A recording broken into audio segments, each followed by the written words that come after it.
Hi friends, welcome back to Heart with Heather. I'm Heather, I'm your host.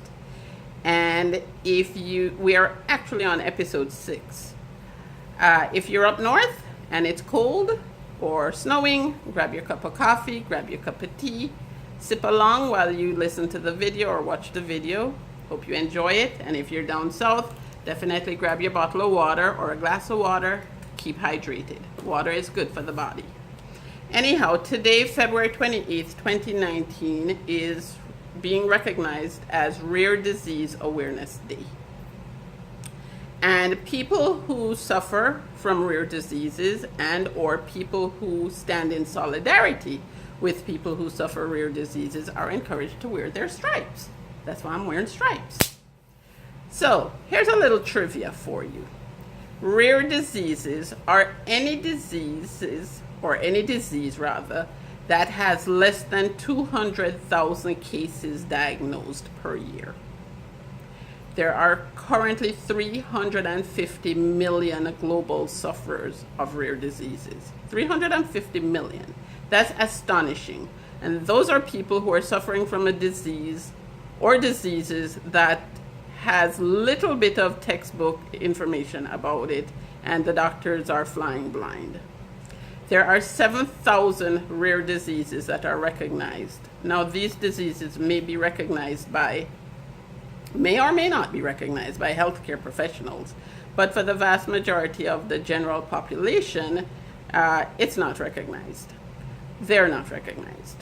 And of the 7,000 cases, 95% of them lack FDA-approved treatment. So only 5% of these 350 million people are getting any type of treatment to help them deal with whatever ails them. Here are a few names of rare diseases. There is complex regional pain syndrome, which is very painful. I have an acquaintance that suffers from that. I've also taken care of patients who have suffered from that, and it's a very painful disorder.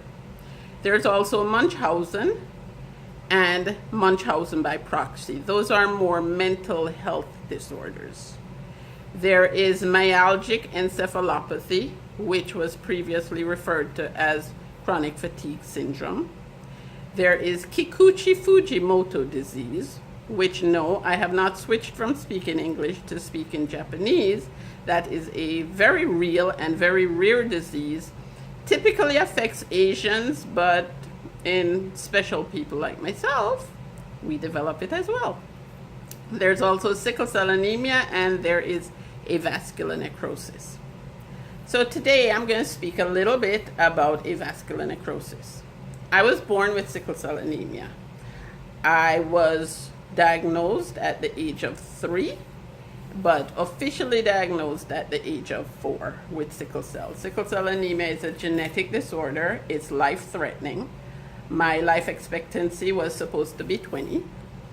I have had it now for a few years. I won't tell you how many. We'll just say about 17. Do the math. I'm 21.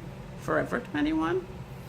Anyhow, due to having had sickle cell anemia for all these years, it has caused blockages in various parts of my body, leading to necrosis. Avascular necrosis is loss of blood flow leading to death. So the blood flow to my joints and my bones have diminished and has caused my bones to die. Avascular necrosis is so rare that there's only 10 to 20,000 cases being diagnosed per year. So it's pretty much an orphan. So hopefully, as people get diagnosed, more treatment will come on stream and people will get some help with that problem. For me, avascular necrosis is untreatable because I got it due to having had sickle cell anemia. So while you have avascular necrosis, they can replace the joint, and then you no longer have avascular necrosis because the joint is now made of titanium or whatever other material your prosthesis is made of. But in my case, my joints and my long bones have died due to blood flow issues. And so wherein they would be able to put a prosthesis in the joint space, the prosthesis has a stem, and the stem cannot be placed in my long bones because my long bones are no longer viable, can no longer hold up a prosthetic stem. So with that, I am not eligible for further joint replacements. I've already replaced 2 joints and it basically did nothing for me. The pain from avascular necrosis is daily, it's intolerable, and it's intractable. Sickle cell, while I've dealt with pain from I was 3, sickle cell pain comes with exacerbation and remission, meaning the symptoms flare up and then they die down. So you have moments of a reprieve.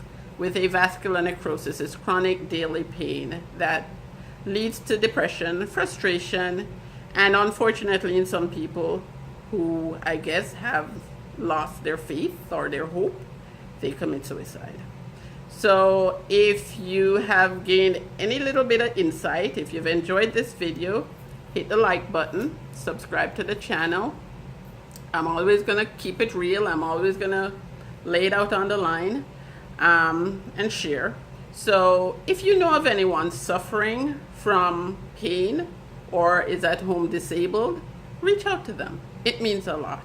You would hate to find out about your friend dying because they committed suicide due to daily pain, immobility, depression.